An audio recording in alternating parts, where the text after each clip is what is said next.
Hello students, तो कैसे हैं आप लोग। आशा करता हूँ अच्छे होंगे और आप सबों की पढ़ाई भी बहुत अच्छे से चल रही होगी। आज हम लोग पढ़ने वाले हैं रासायनिक अभिक्रियाएं एवं समीकरण।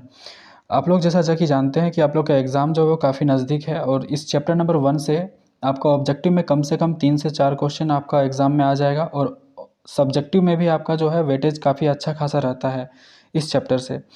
तो आज हम लोग इसमें वेरी वेरी इंपॉर्टेंट क्वेश्चंस को करने वाले हैं, साथ ही साथ अंत में हम लोग ऑब्जेक्टिव क्वेश्चन को भी लगाने वाले हैं। आपको इस वीडियो को पूरा अंत तक देखना है, पूरा शुरू से लेकर अंत तक देखना है, ताकि आप एक एक कंसेप्ट को इस चैप्टर से समझ जाएं। साथ ही साथ अंत में जो एक छोटा सा टेस्ट है, वो टेस्ट में आप देखिएगा कि आपका कितना क्वेश्चन जो है वो सही होता है। ठीक है, चलिए इस वीडियो को हम लोग शुरू करते हैं। सबसे पहले हम लोग इस चैप्टर में जानेंगे कि अभिकारक और उत्पाद का मतलब क्या होता है। तो अभिकारक का मतलब होता है कि वह पदार्थ जो रासायनिक अभिक्रिया में भाग लेता है उसे क्या कहते हैं, अभिकारक। मैं आपको एक एग्जाम्पल से समझाता हूँ। जैसे आप लोग जानते होंगे कि हाइड्रोजन प्लस ऑक्सीजन के मिलने से क्या बनता है, जल बनता है, यानी कि H2O बनता है। आप बहुत अच्छा तरह से इसको जानते होंगे। तो आप देख रहे हैं कि हमारे पास दो तत्व है, एक हाइड्रोजन है और एक ऑक्सीजन है। तो ये सभी क्या हुए हैं कि अभिक्रिया में भाग लिए हैं, तो इसको हम लोग क्या बोलेंगे, अभिकारक बोलेंगे। बात समझ में आया। आगे देखिए, यहाँ पर लिखा हुआ है कि अभिक्रिया के पूरा होने के बाद निर्मित पदार्थ को क्या कहा जाता है, उत्पाद बोलते हैं। यानी कि हाइड्रोजन और ऑक्सीजन तो अभिक्रिया किया, तो इसको हम लोग क्या बोलेंगे, अभिकारक बोलेंगे। और अभिक्रिया करने के पश्चात जो नया पदार्थ बन रहा है उसको हम लोग क्या बोलेंगे, जल, यानी कि उसको हम लोग उत्पाद बोलेंगे। ये बात आपको समझ में आया होगा। चलिए आगे बढ़ते हैं। यहाँ पर क्वेश्चन नंबर 2 को आप लोग पढ़िएगा। यहाँ पर क्वेश्चन नंबर 2 में क्या कहा गया है कि रासायनिक अभिक्रिया किसे कहते हैं। तो ऐसी प्रक्रिया जिसमें नए गुण वाले पदार्थों का निर्माण होता है उसे क्या बोलते हैं, रासायनिक अभिक्रिया। जैसे आप एग्जाम्पल के लिए कार्बन प्लस ऑक्सीजन अभिक्रिया करने पर क्या बनेगा, कार्बन डाइऑक्साइड बनेगा, CO2 बनेगा। या एक एग्जाम्पल ले सकते हैं कि आप लोग हाइड्रोजन प्लस ऑक्सीजन अभिक्रिया करने पर क्या बनेगा, आपका जल बनेगा, H2O बनेगा। उम्मीद करता हूँ कि यह भी आपको बहुत अच्छे से समझ में आया होगा। क्वेश्चन नंबर 3 में देखिए क्या कहता है, रासायनिक समीकरण किसे कहते हैं। तो जब किसी रासायनिक अभिक्रिया को संकेतों अथवा सूत्रों के माध्यम से व्यक्त किया जाता है तो इसी को क्या कहा जाता है, रासायनिक समीकरण कहते हैं। जैसे कि एग्जाम्पल के तौर पर अभी मैंने आपको बताया हाइड्रोजन। तो हाइड्रोजन को हम लोग कैसे लिखते हैं, इस तरह करके लिखते हैं। ठीक है, ये काफ़ी लंबा लंबा हो जाता है, हाइड्रोजन प्लस लिखेंगे, फिर ऐसे करके ऑक्सीजन लिखेंगे, तो ये काफ़ी लंबा हो जाता है। तो इसको हम लोग क्या करते हैं, संकेत और सूत्रों के माध्यम से दर्शाते हैं। संकेत का मतलब हो गया, जैसे हाइड्रोजन का हम लोगों ने लिखा H2 प्लस, ऑक्सीजन का लिखा O2, और अभिक्रिया करने के बाद क्या बना, जल बना। तो जल का फॉर्मूला क्या हो गया आपका, H2O। तो इस तरह से व्यक्त करने की प्रक्रिया को ही क्या कहा जाता है, रासायनिक समीकरण कहा जाता है। और ध्यान रखना है कि रासायनिक समीकरण को हमेशा आपको संतुलित करना है, वो मैं आपको आगे बताऊंगा। संतुलित करने का मतलब ये होता है, जैसे कि ये आपका अभिकारक है, ये आपका क्या है, ये दोनों अभिकारक है, और ये क्या है, उत्पाद है। संतुलित रासायनिक समीकरण का गुण होता है कि अभिक्रिया में भाग लेने वाले प्रत्येक तत्व की परमाणु संख्या और अभिक्रिया के पश्चात बनने वाले प्रत्येक तत्व की परमाणु संख्या, यानी उत्पाद का परमाणु संख्या और अभिक्रिया में भाग लेने वाले प्रत्येक तत्व की परमाणु संख्या क्या होती है, बराबर होती है। उसी को क्या कहा जाता है, संतुलित रासायनिक समीकरण कहा जाता है। जैसे कि एग्जाम्पल के लिए अभी हम लोग बात करते हैं कि हाइड्रोजन प्लस ऑक्सीजन आपका O2 हो गया। ये अभिक्रिया करने पर क्या बना, H2O बना।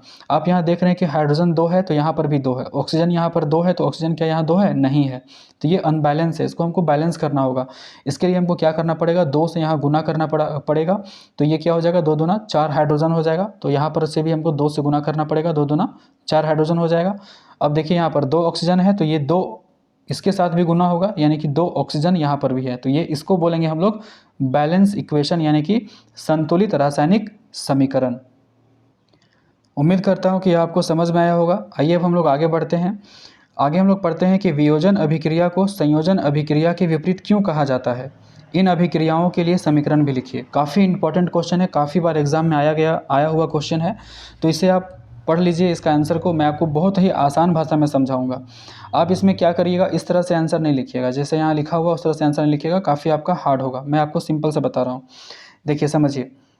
संयोजन अभिक्रिया का डेफिनेशन क्या होता है, सबसे पहले आप बताइए। तो वैसी रासायनिक अभिक्रिया जिसमें दो या दो से अधिक अभिकारक मिलकर एक नया गुण वाला पदार्थ का निर्माण करता है, उसी को क्या कहा जाता है, संयोजन अभिक्रिया कहा जाता है। जबकि वियोजन अभिक्रिया में क्या होता है, तो वियोजन अभिक्रिया उस रासायनिक अभिक्रिया को कहते हैं जिसमें एक पदार्थ के टूटने से दो या दो से अधिक नए गुण वाले पदार्थों का निर्माण होता है, उसे हम लोग क्या बोलते हैं? वियोजन अभिक्रिया। अगर आप इसको यहाँ पर पढ़िएगा तो इसमें भी वही बात लिखा है। वियोजन अभिक्रिया में एकल अभिकारक दो या दो से अधिक सरल पदार्थों में टूट जाता है, जबकि संयोजन अभिक्रिया में दो या दो से अधिक अभिकारक परस्पर अभिक्रिया करके एकल उत्पाद बनाते हैं, मतलब कोई एक यूनिट बनाता है। तो अतः वियोजन अभिक्रिया को संयोजन अभिक्रिया के विपरीत कहा जाता है। अब देखिए यहाँ पर एक एग्जाम्पल बताया गया है। ये क्या है? Calcium carbonate. कैल्शियम कार्बोनेट को हम लोग चूना पत्थर भी बोलते हैं। ये काफ़ी इंपॉर्टेंट है, ऑब्जेक्टिव में ये काफ़ी ज़्यादा पूछा जाता है। देखिए इसे आप लोग को याद कर लेना है कि चूना पत्थर का फॉर्मूला क्या होता है? Calcium carbonate. Ca का मतलब होता है कैल्शियम, C का मतलब हो गया कार्बन और O3 का मतलब हो गया ऑक्सीजन। तो कैल्शियम कार्बोनेट इसको हम लोग पढ़ते हैं, जिसको हम लोग बोलते हैं चूना पत्थर।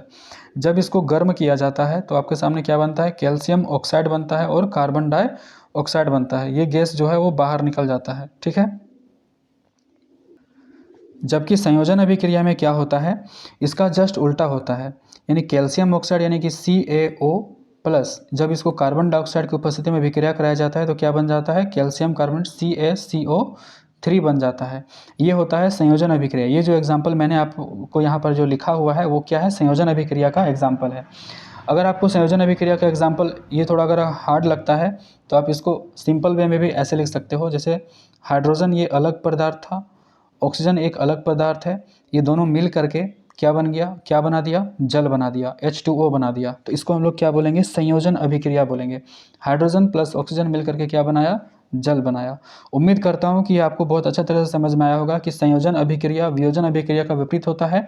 संयोजन का सीधा सा मतलब होता है संयोग होना, जुड़ना, दो या दो से अधिक तत्वों का क्या हो जाना? जोड़ करके एक नया पदार्थ बना देना। जबकि वियोजन अभिक्रिया का क्या होता है कि एक पदार्थ जो है वो अलग अलग पदार्थों में टूट जाता है, उसी को बोलते हैं वियोजन। इसी को हम लोग बोलते हैं अपघटन। अपघटन का मतलब ही होता है टूटना, ठीक है। चलिए आगे है टॉपिक पर हम लोग आते हैं। अगला टॉपिक है हमारे सामने विस्थापन और द्विविस्थापन अभिक्रिया में क्या अंतर है। यानी कि सिंपल में आपको क्वेश्चन पूछा जा रहा है कि विस्थापन और द्विविस्थापन अभिक्रिया किसे कहते हैं। इन अभिक्रियाओं के समीकरण लिखना है, मतलब एक एक एग्जाम्पल भी आपको दिखाना है। चलिए हम लोग इस पर आंसर की ओर आते हैं। सबसे पहले हम लोग बात करते हैं विस्थापन अभिक्रिया का। वह अभिक्रिया जिसमें अधिक अभिक्रियाशील तत्व कम अभिक्रियाशील तत्व को उसके यौगिक से जलीय अवस्था में विस्थापित कर देता है, उसे हम लोग बोलते हैं विस्थापन अभिक्रिया। एग्जाम्पल के लिए यहाँ पर एक बहुत अच्छा एग्जाम्पल है CuSO4 प्लस जिंक यानी Zn। जब ये दोनों अभिक्रिया करता है तो देख रहे होंगे कि यहाँ पर कॉपर जो है वो SO4 के साथ लगा हुआ है, जबकि Zn जो है वो यहाँ आ जाता है। देख रहे हैं आपको Zn SO4 के साथ लग गया है यहाँ पर, और यहाँ से कॉपर का क्या हो गया है? विस्थापन हो गया है।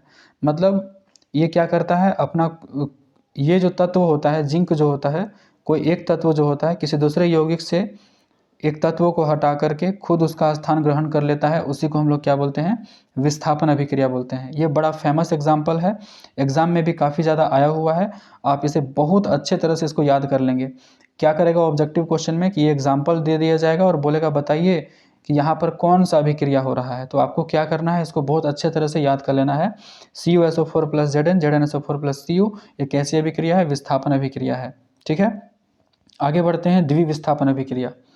जैसा कि नाम से यह स्पष्ट है, द्विविस्थापन मतलब जिसमें दो तत्वों की अदला बदली होती है, आदान प्रदान होता है ना, दो आयनों का आदान प्रदान होता है, उसी को हम लोग क्या बोलते हैं? द्विविस्थापन अभिक्रिया कहते हैं। जैसे BaCl2 प्लस Na2SO4 अभिक्रिया करने पर क्या बन गया? BaSO4 plus NaCl। देखिए ये नमक का फॉर्मूला होता है, ये आपका नमक का सूत्र है। NaCl क्या होता है? हमारा घर का जो साधारण नमक होता है, ये उसका फॉर्मूला है, ठीक है। साधारण नमक का ये फॉर्मूला है। उम्मीद करता हूँ कि ये बहुत अच्छे तरह से आपको समझ में आया होगा। चलिए बढ़ते हैं नेक्स्ट टॉपिक के ऊपर। अब हम लोग अगले क्वेश्चन की ओर बढ़ते हैं। सबसे पहला यहाँ पर जो क्वेश्चन लिखा गया है कि श्वसन को ऊष्मक्षेपीय अभिक्रिया क्यों कहते हैं, वर्णन कीजिए। तो जैसा कि आप जानते हैं कि श्वसन कौन करता है? सजीव करते हैं, मनुष्य करते हैं, जीव जंतु करते हैं। और इन्हें जीवित रहने के लिए भोजन की आवश्यकता होती है। जैसे अगर मनुष्य की अगर हम बात करें तो मनुष्य का शरीर जीवित रहने के लिए उसे ऊर्जा चाहिए, और ऊर्जा हमें कहाँ से मिलता है? भोजन से मिलता है। और हम लोग भोजन के रूप में क्या क्या खाते हैं? जैसे चावल खाते हैं, आलू खाते हैं। तो जब ये सभी चीज़ों को हम ग्रहण करते हैं, जब इसको हम खाते हैं तो ये सभी टूट करके क्या बनाता है, ग्लूकोज बनाता है, और यही ग्लूकोज हमें क्या देता है, ऊर्जा देता है। तो श्वसन की क्रिया में हमें शरीर की कोशिकाओं में ग्लूकोज का दहन होता है, जिससे ऊर्जा निकलती है। इसी ऊर्जा से हम अपने दैनिक कार्य करते हैं। अतः श्वसन एक ऊष्मक्षेपीय अभिक्रिया है। और इसका जो रासायनिक समीकरण है ये आपको दिमाग में रखना है। जैसे क्या लिखा हुआ है यहाँ पर, C6H12O6, ये किसका फॉर्मूला है, ये ग्लूकोज का फॉर्मूला है। और ये फॉर्मूला को आपको एग्जाम के लिए काफ़ी ध्यान में रखना है, क्योंकि ये कई बार आया हुआ क्वेश्चन है कि ग्लूकोज का सूत्र क्या होता है। तो ये ध्यान रखना है, C6H12O6। और जब ये ऑक्सीजन के साथ अभिक्रिया करता है, जो हम लोग श्वास लेते हैं, श्वसन के दौरान हम लोग ऑक्सीजन का यूज़ करते हैं, तो जब ये ऑक्सीजन का यूज़ करता है तो ये ऑक्सीजन से अभिक्रिया करने के बाद क्या बनाता है, कार्बन डाइऑक्साइड बनाता है, जो हम लोग के नाक के थ्रू बाहर हो जाता है, ठीक है। और H2O मलमूत्र के थ्रू बाहर आ जाता है, ठीक है। उसके बाद और हमें हमारे शरीर को क्या मिलता है, ऊर्जा मिलता है। इसलिए हम क्या बोलते हैं कि श्वसन को क्या कहा जाता है, इसलिए श्वसन को ऊष्मक्षेपीय अभिक्रिया कहा जाता है। उम्मीद करता हूँ कि ये बहुत अच्छे तरह से समझ में आया होगा। तो इसमें इंपॉर्टेंट चीज़ आपको याद रखना है कि श्वसन कैसी अभिक्रिया है, तो ऊष्मक्षेपीय अभिक्रिया है। श्वसन कैसी अभिक्रिया है, तो ऊष्मक्षेपीय अभिक्रिया है। इसमें और एक चीज़ ध्यान रखना है कि आपका ग्लूकोज का फॉर्मूला क्या है, C6H12O6, C6H12O6, ठीक है। चलिए बढ़ते हैं अगले टॉपिक के ऊपर। अगले क्वेश्चन पर हम लोग आते हैं। यहाँ पर देखिए लिखा हुआ है, एक अभिक्रिया का नाम है अवक्षेपण अभिक्रिया। से आप क्या समझते हैं? तो वह रासायनिक अभिक्रिया या वैसी रासायनिक अभिक्रिया जिसमें अवक्षेप का निर्माण होता है, जिसमें अवक्षेप का निर्माण होता है, उसी को हम लोग क्या बोलते हैं, अवक्षेपण अभिक्रिया कहते हैं। उदाहरण के लिए इसको हम लोग समझते हैं, जब सोडियम सल्फेट को बेरियम क्लोराइड के साथ अभिक्रिया कराया जाता है तो एक अवक्षेप का निर्माण होता है BaSO4, ठीक है। और क्या बनता है, नमक बनता है। इसमें हम लोग देखिए दो तरह का, ये एग्जाम्पल मैं आपको पहले भी दिखा चुका हूँ द्विविस्थापन अभिक्रिया में। ये कैसी अभिक्रिया है, द्विविस्थापन अभिक्रिया है। जब आपसे पूछेगा कि इसमें कौन सा अवक्षेप का निर्माण हो रहा है, तो BaSO4 का अवक्षेप है, इसका निर्माण हो रहा है। अवक्षेप माने सफ़ेद रंग का अवक्षेप, ठीक है। सफ़ेद रंग का ये अवक्षेप होता है। किस रंग का होता है, सफ़ेद रंग का होता है। आपको ये याद रख लेना है बहुत अच्छे तरह से, ठीक है। उम्मीद करता हूँ कि ये समझ में आया होगा। अब हम लोग पढ़ने वाले हैं मोस्ट इंपॉर्टेंट क्वेश्चन, जो आपके एग्ज़ाम में हर साल आया हुआ है, चाहे वो ऑब्जेक्टिव का हो चाहे वो सब्जेक्टिव का हो। ये क्वेश्चन किसी न किसी रूप में आया हुआ है। जी हाँ, आप सही पढ़ पा रहे हैं, उपचयन अभिक्रिया और अपचयन अभिक्रिया के बारे में। तो सबसे पहले हम लोग उपचयन अभिक्रिया के बारे में बात करेंगे। तो उपचयन अभिक्रिया क्या होता है, तो वह रासायनिक अभिक्रिया जिसमें ऑक्सीजन का योग हो, उसे हम लोग क्या बोलते हैं, उपचयन अभिक्रिया। आइए इसको एग्जाम्पल से समझते हैं हम लोग। उपचयन का मतलब क्या होता है, जिसमें ऑक्सीजन का योग हो, उसे हम लोग क्या बोलते हैं, उपचयन अभिक्रिया। इससे काफ़ी घूम घूम के क्वेश्चन आता है, उसको मैं सारा क्लियर करूँगा। जैसे देखिए यहाँ पर मैग्नीशियम एक तत्व था, ऑक्सीजन एक तत्व था। जब इन दोनों को गर्म किया गया तो आपके सामने क्या बना, मैग्नीशियम ऑक्साइड बना। और इसको हम लोगों ने क्या कर दिया, संतुलित कर दिया। आप यहाँ पर देख पा रहे होंगे कि आपके सामने यहाँ पर मैग्नीशियम था, आगे चल करके ये क्या बन गया, मैग्नीशियम ऑक्साइड बन गया। यानी कि इसमें ऑक्सीजन का क्या हुआ है, वृद्धि हुआ है, यानी मैग्नीशियम में क्या हुआ है, ऑक्सीजन जुड़ा है, ठीक है। तो इसको हम लोग क्या बोलेंगे, यहाँ पर क्या हो रहा है, उपचयन हो रहा है। इसमें से कौन सा तत्वों का उपचयन हो रहा है, तो मैग्नीशियम का उपचयन हो रहा है, क्योंकि मैग्नीशियम में क्या हो जा रहा है, ऑक्सीजन जुड़ रहा है। तो इसको हम लोग क्या बोलेंगे, उपचयन अभिक्रिया। इसे हम लोग क्या बोलेंगे, उपचयन अभिक्रिया। आइए इससे और एक एग्जाम्पल से हम लोग इसको समझते हैं। जैसे यहाँ पर एक तत्व था कार्बन, बेचारा अकेला था, इसके साथ कौन अभिक्रिया किया, ऑक्सीजन अभिक्रिया किया। तो दोनों अभिक्रिया करने के बाद कौन सा तत्व बनाया, कार्बन डाइऑक्साइड बनाया। तो आप देख रहे हैं कि कार्बन यहाँ पर सिंगल था, अब देखिए ये ऑक्सीजन इसके साथ आके जुड़ गया है। तो यहाँ पर कौन सी अभिक्रिया हुई, उपचयन अभिक्रिया हुई। क्यों उपचयन हुआ, क्योंकि उपचयन अभिक्रिया का मतलब होता है वैसी रासायनिक अभिक्रिया जिसमें ऑक्सीजन का योग हो, उसे हम लोग क्या बोलते हैं, उपचयन अभिक्रिया। तो यहाँ पर आप देख पा रहे हैं कि यहाँ पर किसका उपचयन हुआ है, तो कार्बन का यहाँ पर उपचयन हुआ है। यही क्वेश्चन पूछेगा आपके एग्जाम में, ये क्वेश्चन दिया हुआ रहेगा, बोलेगा बताइए इस समीकरण में किस तत्व का उपचयन हो रहा है। तो किसका उपचयन हो रहा है, तो कार्बन का उपचयन हो रहा है, ठीक है। उम्मीद करता हूँ कि ये बहुत अच्छे तरह से समझ में आपको आया होगा। जस्ट इसका ऑपोजिट होता है अपचयन अभिक्रिया। जैसा कि नाम से ही स्पष्ट है, अपचयन अभिक्रिया। तो वह रासायनिक समीकरण या वह रासायनिक अभिक्रिया जिसमें ऑक्सीजन का ह्रास हो, ह्रास का मतलब होता है कमी, ह्रास का मतलब क्या होता है, कमी, ठीक है। ह्रास माने होता है कमी, जिसमें ऑक्सीजन की कमी हो, उसी को हम लोग क्या बोलते हैं, अपचयन अभिक्रिया। चलिए इसको एक एग्जाम्पल से मैं समझाने का कोशिश करता हूँ। जैसे आप देख पा रहे हैं कि यहाँ पर अभिकारक में क्या लिखा हुआ है, कॉपर ऑक्साइड लिखा हुआ है, यानी कॉपर के साथ यहाँ ऑक्सीजन है। और ये किसके साथ अभिक्रिया कर रहा है? हाइड्रोजन गैस के साथ अभिक्रिया कर रहा है। लेकिन जैसे ही आप यहाँ पर आगे बढ़ोगे अभिक्रिया के बाद, यानी उत्पाद की तरफ आप जैसे ही बढ़ोगे, तो आप देख पा रहे हो कि यहाँ पर कॉपर सिंगल हो गया।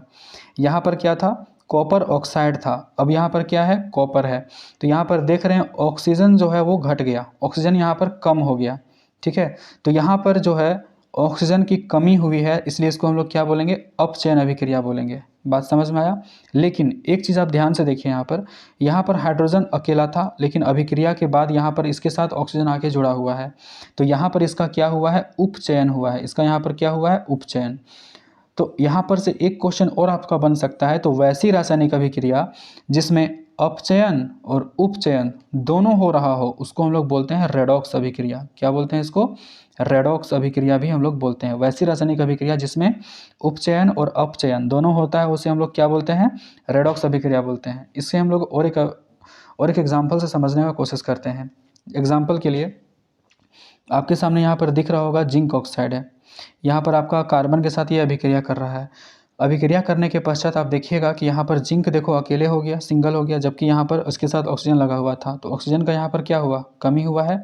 और यहाँ पर आप देख रहे हैं कि यहाँ पर क्या है? कार्बन, ये बेचारा अकेले था। यहाँ पर आप देख पा रहे हैं कि कार्बन के साथ क्या लग गया है? ऑक्सीजन। तो यहाँ पर ऑक्सीजन की वृद्धि हुई है। यहाँ पर आप देख रहे हैं कि यहाँ पर आपका ऑक्सीजन के साथ वृद्धि हुई है, तो इसको हम लोग क्या बोलेंगे? उपचयन। इसको हम लोग क्या बोलेंगे? उपचयन बोलेंगे। ठीक है, इसको हम लोग बोलेंगे उपचयन। लेकिन आप यहाँ पर देखिएगा कि जिंक के साथ ऑक्सीजन था और अब क्या हो गया? केवल जिंक बचा हुआ है, तो इसको हम लोग क्या बोलेंगे? अपचयन। इसको हम लोग क्या बोलेंगे? अपचयन बोलेंगे। इसको हम लोग बोलेंगे अपचयन। ठीक है, क्योंकि यहाँ पर ऑक्सीजन का क्या हुआ है? कमी। सिंपल वे में मैं आपको बता देना चाहता हूँ कि जिसमें ऑक्सीजन जुड़ेगा, ठीक है, जिसमें ऑक्सीजन का योग होगा, जिसमें ऑक्सीजन का योग होगा उसको हम लोग उपचयन बोलेंगे, और जिसमें ऑक्सीजन की कमी होगी या ह्रास होगी उसको हम लोग क्या बोलेंगे? अपचयन बोलेंगे।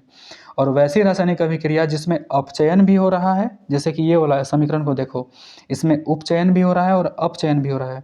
उपचयन कहाँ पर हो रहा है? तो देखो उपचयन यहाँ पर हो रहा है, इसमें हो रहा है उपचयन। मैं इसे फिर से एक बार दिखा दे रहा हूँ, देखो ये यहाँ पर हो रहा है उपचयन और यहाँ पर हो रहा है ये वाला अपचयन।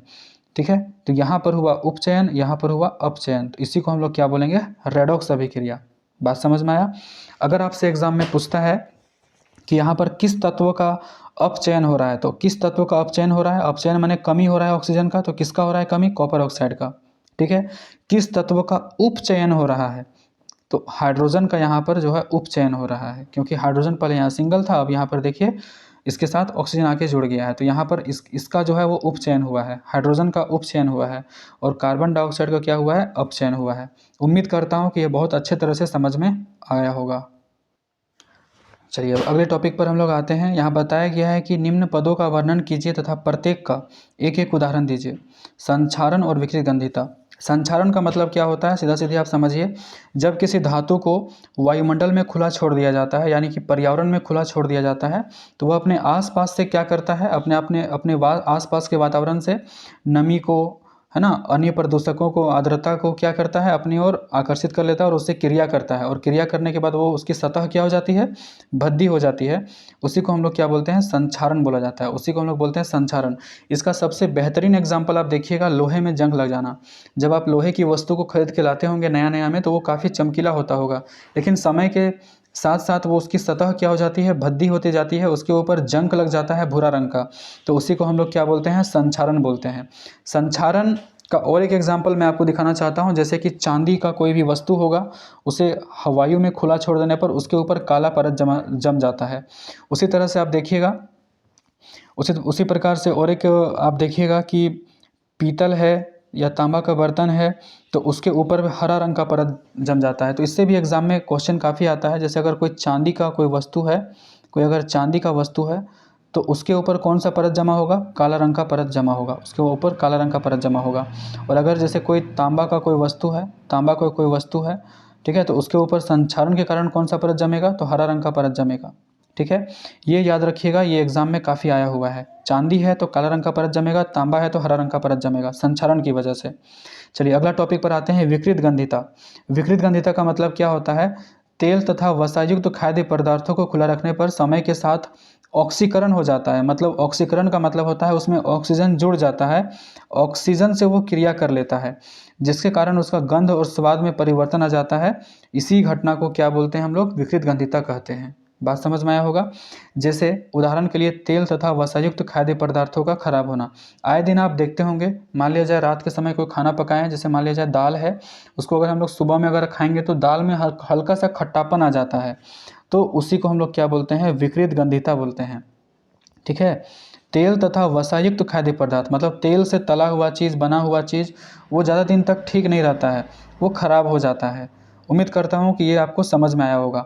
चलिए अब हम लोग क्या करते हैं, इसको, इस चैप्टर से रिलेटेड हम लोग सारे ऑब्जेक्टिव क्वेश्चन लगाते हैं जो आपको मैंने अभी सिखाया। हालांकि इसका आंसर देखो नीचे यहाँ पर दिया हुआ है, पर आपको ये नहीं देखना है। चलिए अब हम लोग यहाँ शुरू करते हैं।